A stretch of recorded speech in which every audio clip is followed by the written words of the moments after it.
Have a look, Sunan.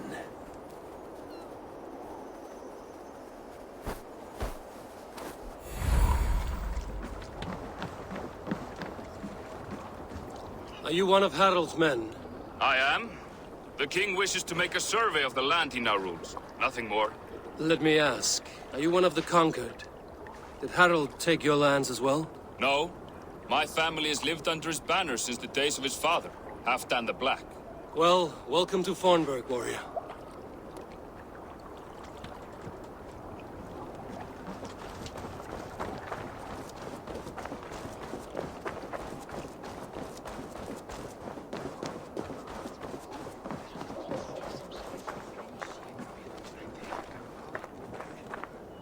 It's Eivor. Open the door. Come in, but keep your voice down. You will alert Harald's men. Where will we live? The English will fight back. The wars will never end. Or they will push us into the Christian ways. Quiet all! Give me a chance to speak.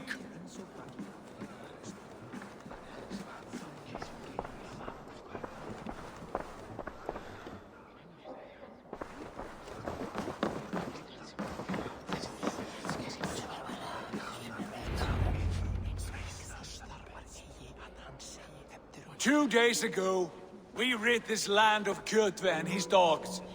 Yet today, we do not celebrate. Today we cower under a cloud of fear.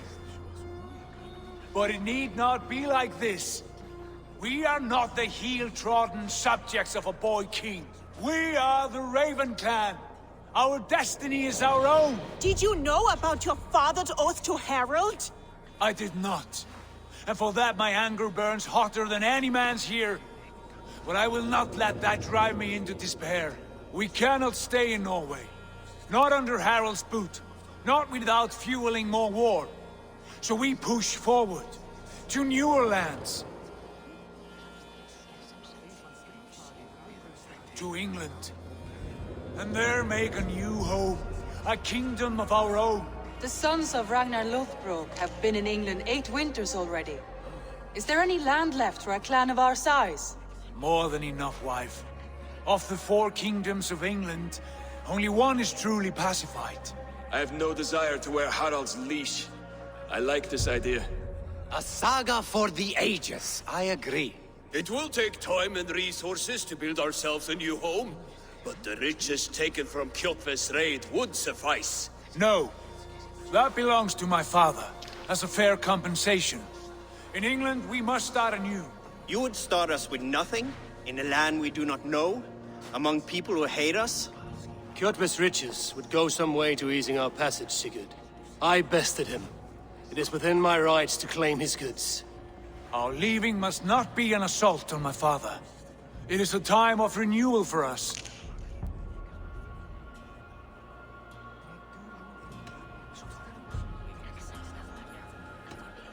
If we go, we will need all the help we can get. I say we take Kjotve's spoils for our own. I abhor such theft. But if this is what it takes to sway you to my cause, I accept. Styrbjörn will prosper by the generosity of his new king. Kjotve's goods belong to us. To England then, before the day is out. Pack what you need, but no more than that. And tighten your lips. The last thing we need is the attention of Harald's troops.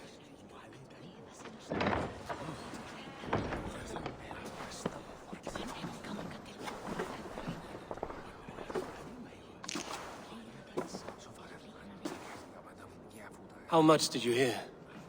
Enough. A new path is revealed and your journey will be challenging. Will you not join us? For my mother's sake, I cannot. But our threads will cross again before the final day. Until then, farewell.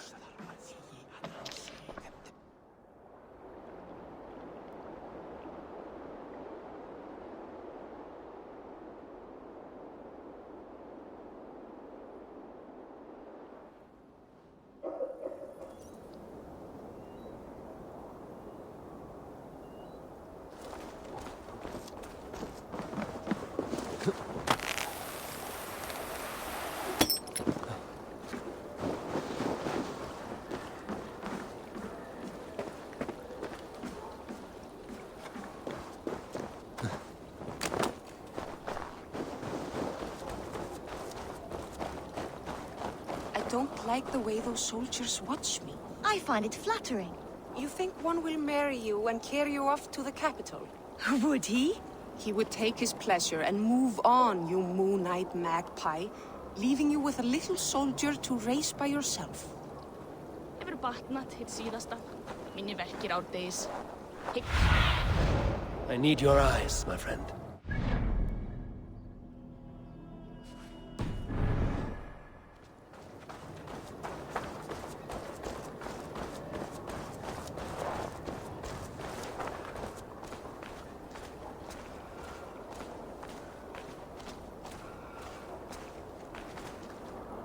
Eivor, the wind favors us. We should set sail without delay. You made quick work of packing. Well done. The dream of new lands is a powerful lure. As is the promise of glory. But the act of leaving so beloved a home, there is a sadness to it. Having doubts? No, not at all. The die is cast. Then let fate guide our journey. Are you ready?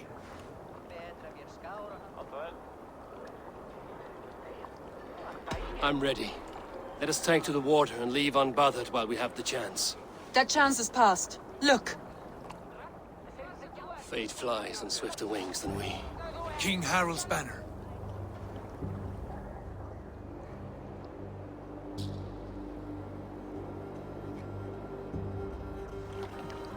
Sigurd, what is this assembly? What are you planning? An exit, father. As graceful as I can. For if I cannot be king in the land of my birth, I will start a new saga. In England. Nonsense. Your place is here, son, at my side. There will be other victories soon. Other glories. My choice is made, father. Do not hope otherwise. There's nothing for me here. I must go make my name in the world.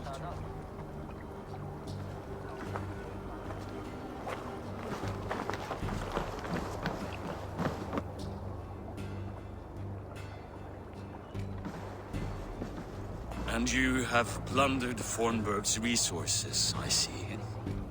You leave nothing behind but your honor. You left me no choice. I entered the Alving a prince. I left the son of a Jarl. There are always choices, Sigurd.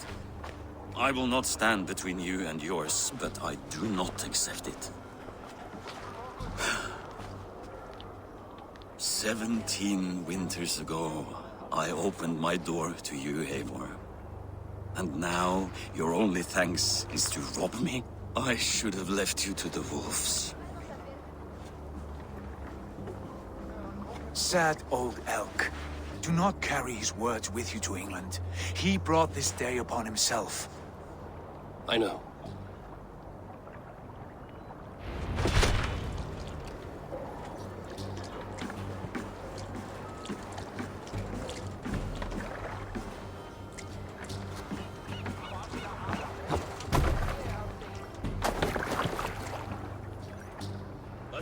Tears is over, you weeping sacks of wool! Put some muscle into those pools! Ration your strength, dog. We have an ocean to cross. All right, you lazy back route. Sigurd, what's our course? The sons of Ragnar established a settlement near the coast. We set sail for them. Ragi, sing a song to lift our hood. To rouse the gods! Inspire a mighty fart from Thor to speed us on our way! An ocean lies before us, Eivor, and on its far side, a new kingdom awaits. You know England well from your travels. I spent a season in their kingdom of Mercia, a temperate land, lush and wild. By now, the sons of Ragnar will have claimed its heart. Do we mean to join their army? They will join ours. In time, all of England will know of Raven Clan and the glory we brought to that fractured land. So to England! Glory and destiny! To England! To England! For Valhalla!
lecture at the University of Cambridge, Dr. Searca told a worried audience that scientists have few answers for them.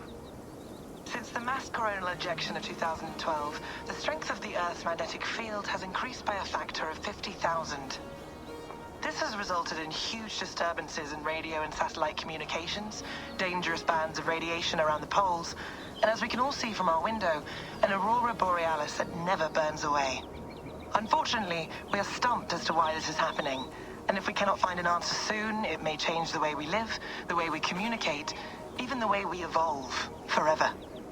Dr. Searca went on to say, "Bought you more electrolytes?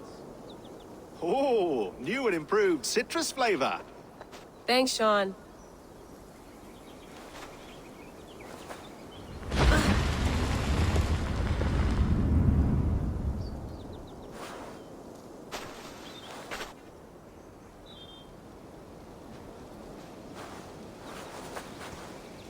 How do we fix this?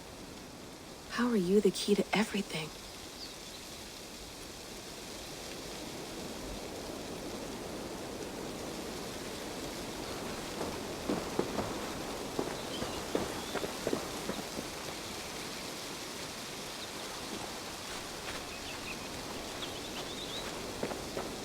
You're a long way from home, Eivor.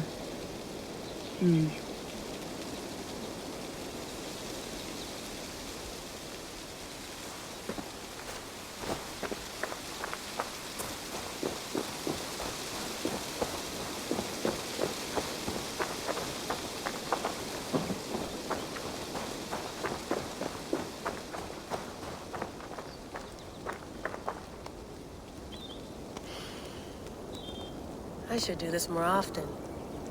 Relaxing.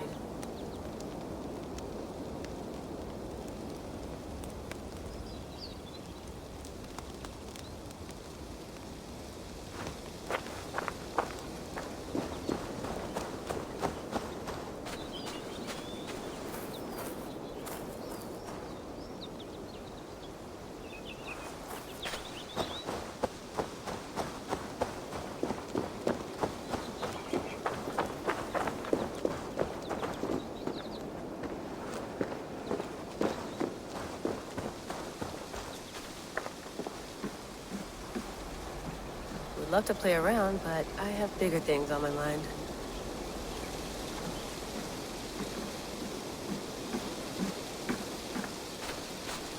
Did you get my tea?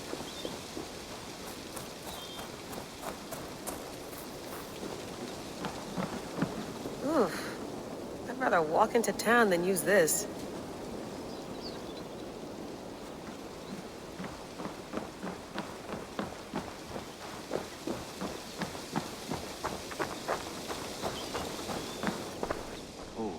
Mint tea is not actually tea, Bex.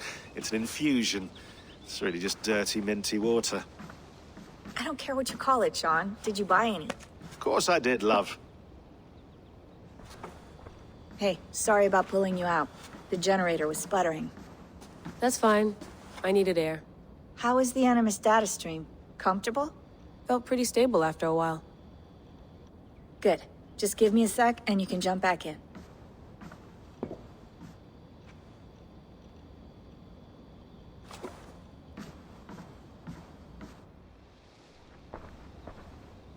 Another satellite came down. Did you see? I did. One of Abstergo's. That's good. Well, most of North America just lost its GPS service, so depends what you mean by good, really. Right. Even when we win, we lose. Okay, we're all set. Whenever you're ready, you can jump back in.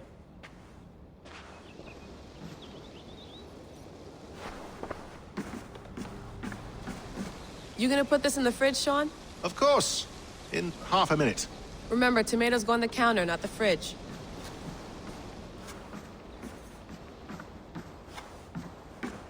Please enjoy your stay. Remember, all the garbage must be packed out, and please water the plants once a day. Yeah, I won't remember that.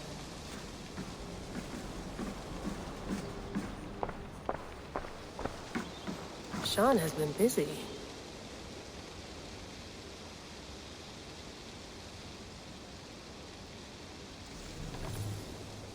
Hello, Layla. Sean, what do you make of the grave out there?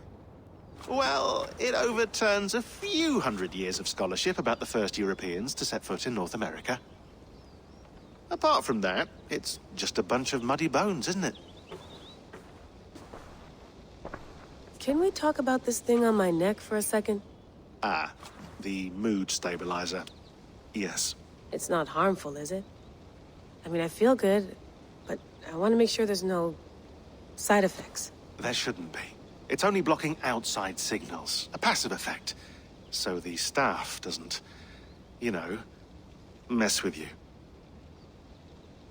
Sean, what happened last year, I had no control over that. I tried to resist. I understand. And your old team, maybe they don't. But we've seen that sort of thing before. Still, if you want to work with us and get to the bottom of why the world is about to end for the second time in 8 years, then you wear that thing until we say otherwise. William's orders. I know. It's not a problem. It's just a few more weeks, yeah? Just until we figure this out. You're right. I know you're right.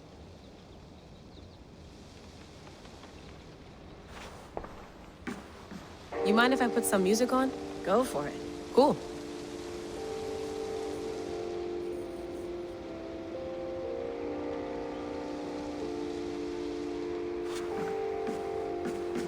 That's quite nice. Soothing. I went through hell to bring you here. It had better be worth it.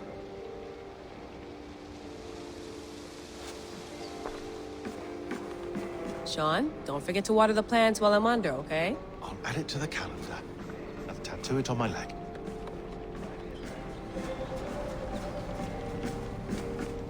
Be nice to sleep in a real bed when this is over.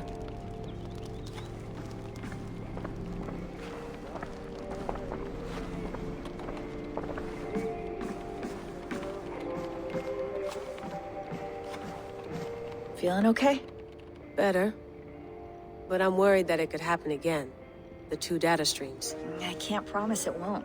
I barely understand it myself. It felt like 2 minds, fighting over 1 brain. It hurt like a shotgun to the head. Right. There's something about this Viking's DNA sample that feels dense, noisy. Could it be the staff? Interfering somehow? How do you mean? My headaches, my temper. They started the day I got that thing. I hope you're not making excuses for, you know, your friend. Jesus, no. I'm not. Sorry. Just take it easy. And if you feel yourself slipping again, let us know. I'm trying. I really am.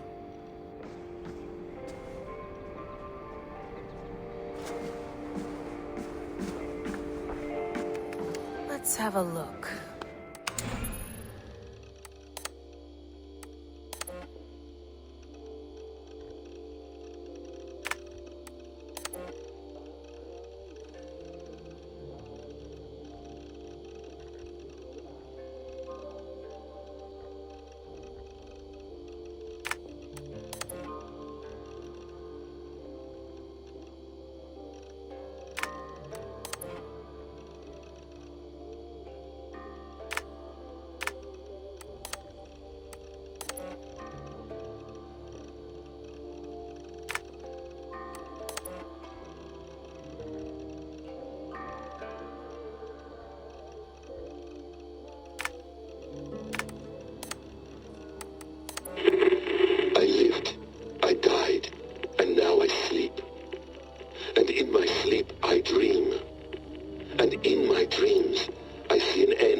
Thought you might be interested in this.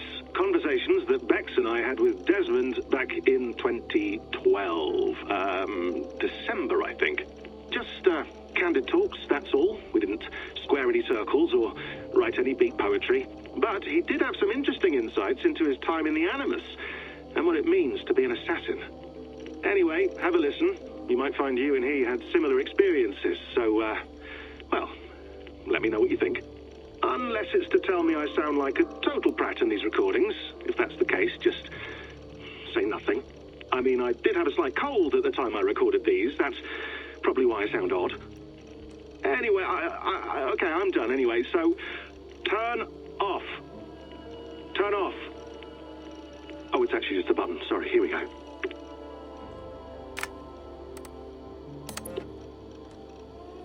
No, come on, Sean. Turn that thing off. Oh, hold on. I like what you said there. I want to get this for posterity. Say it again, nice and loud. Seriously? Sure, come on. If nothing else, it'll give me leverage with your old man. Ah, that's your angle.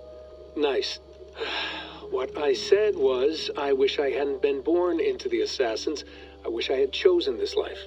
Is that good enough? Sure, but why is that? Because choice is the central idea of our creed. It underpins everything, right? It's about free will. It's about seeing the evidence before you and saying, yes, this is what I want. Or, no, this isn't for me. But when you're born into a group like this, or any other, like I was, you get mixed signals. You get told over and over again, this is what we believe. These are the rules. This is reality. No deviation. And if you question it, oh, they look at you like you killed a puppy. That's hardly free will. It's a weird irony when free will is your central belief, but nobody wants you to believe otherwise. I don't know how to say it exactly, but I always thought there was something self-destructive about our creed. If free will is the most important moral guidepost we have, we should be free to ignore it. To choose submission, for example. You know what I mean? Like, we should be free to side with the Templars. If it's really my choice, I could do that. Right. It's almost self-refuting. A democracy could democratically elect a dictator or choose to get rid of democracy altogether. Within our creed is the seed of its own destruction. That's what makes it powerful, I think.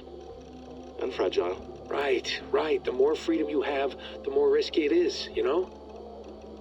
Anyway, my dad has mellowed over the years, but he was strict when we lived on the farm. He ran a tight ship. I never got the impression that I was free to choose my path forward. Our creed, our tenets, they were drilled into my head. By the time I was a teenager, I was following these rules out of a sense of duty. This was just what we did. That happens to a lot of organizations over time. A stagnation sets in, you know? A fundamentalism. Yeah. Following the rules becomes more important than achieving whatever goal you set out for yourself. And people start to lose sight of the reason the rules exist. That's called deontology, or a form of it. Following a rule for its own sake, and not for the consequences it has. Yeah, but that feels backwards, doesn't it? Well, I think so. Following a rule is the easy part. Praying, taking a sip of wine, munching on a wafer. Rituals that give comfort. But that's just going through the motions. It makes people feel like they're doing something. When the hard work is, well, actually getting off your ass and doing something productive. I think people just want boundaries. Tight boundaries. They want to see the four walls that pen them in. I don't disagree. Anything outside that, anything that makes life more complex, that's scary. That's why I envy you. You chose this life. You went through that process, and you decided, yes, I believe in this. Sure. It didn't stop me from being an insufferable know-it-all as a teenager, but I see your point. I would have loved to have been a know-it-all. I knew nothing. Not until you guys found me. Yeah. It wasn't until I met you, and Bex, and Lucy, that I knew. I knew I wanted to be an assassin.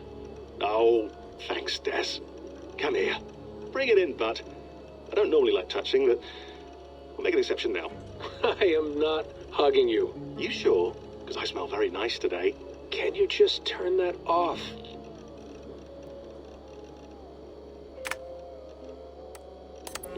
Hold on, I'll just set this here. Do you guys record everything we talk about? Not everything. But you've been using the Animus so much, I thought this was a good chance to learn some things about prolonged exposure. So I'm your guinea pig. No, my guinea pigs are all dead. The Animus was too much for them to handle. Cute. Can I ask you about the bleeding effect? Any recent flashes? Any memories resurfacing? Yeah, the usual things. Ghost images of Altair and Ezio a few times a day. Nothing intrusive, just brief moments. They pass quickly, almost without me noticing. Like a figure in the corner of my eye. Or remembering a dream from the night before. I did have one extended hallucination a few days ago. It was Ezio. He was older, around the time he left Cappadocia. He was standing on the deck of a ship, alone. And through him, I could feel an intense regret or guilt. And it felt to me like he'd had a loss of faith in himself, in the creed, like he couldn't keep it up, couldn't stay true to his ideals. And as I watched him, I thought, is this the moment he decided he was done being an assassin? It felt like it. Anyway, most of my visions have been brief, lasting just a few seconds. They're like complete memories of small moments that appear suddenly out of nowhere, fully formed. It's a strange feeling. Okay, anything else? I'm starting to see Connor now, too. Though I hear his voice more often than I see him. I'm sure that will change. Oh, yeah, and yesterday, just before bed, I had a memory of being on a beach in the Caribbean with a bunch of sailors. Or maybe they were pirates. I don't know. No idea. Huh. We'll look into that. And how do you feel in general? In general? Well, I feel older, for one. Much older. And it's strangely comforting. I'm collecting the memories and skills and thoughts of so many people. I feel like I've lived a few hundred years or more. Is it possible that if I do this for too long, it'll push my own memories aside? That I'll be everyone but myself after a while? It's possible. That's called identity substitution. It's happened before, but it's rare. And someone with your background shouldn't need to worry. My background? You mean someone with my genes? My abilities?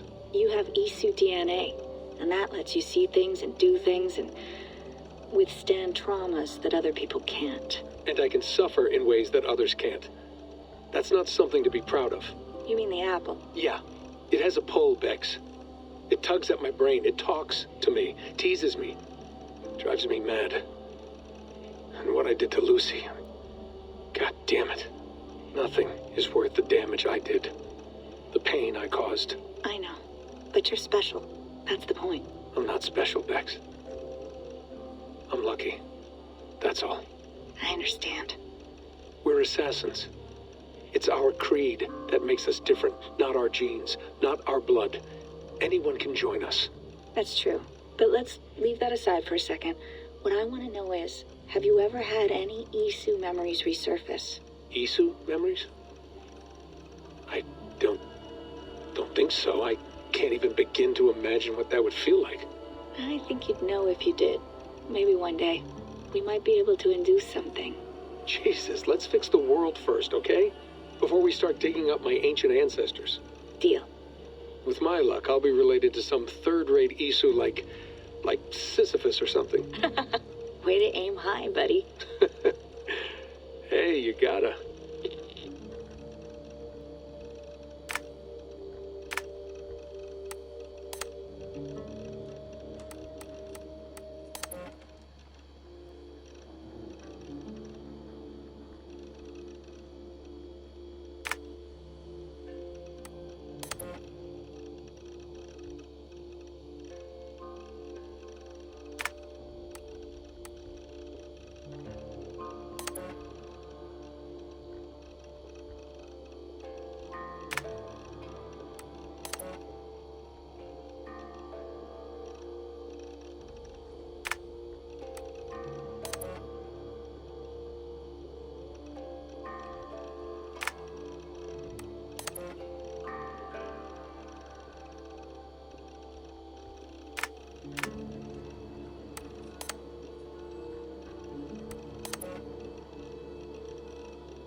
All right, time to go.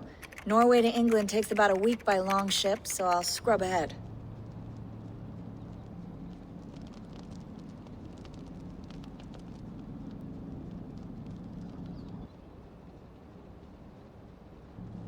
Layla, you okay? Sorry. Can you play the message again? We have the transcript. If you're looking for something, I can No, go and... I want to hear it. Okay. I don't mean to be cryptic. It's just... that message led us here. To this place. To a Norse grave in North America. So those bones out there are the only lead we have. Our only chance at fixing this planet before it's too late. Here it is. I lived, I died, and now I sleep. And in my sleep I dream. And in my dreams I see an end to the doom that will grip the earth once again. Find the wolf-kissed. Find the mad one. Find me. And save us all from another death. Unsettling, that is. That pulse in the message. Are you sure it's just coordinates? Nothing else? Nothing I can find. Okay, I'm ready. Here we go.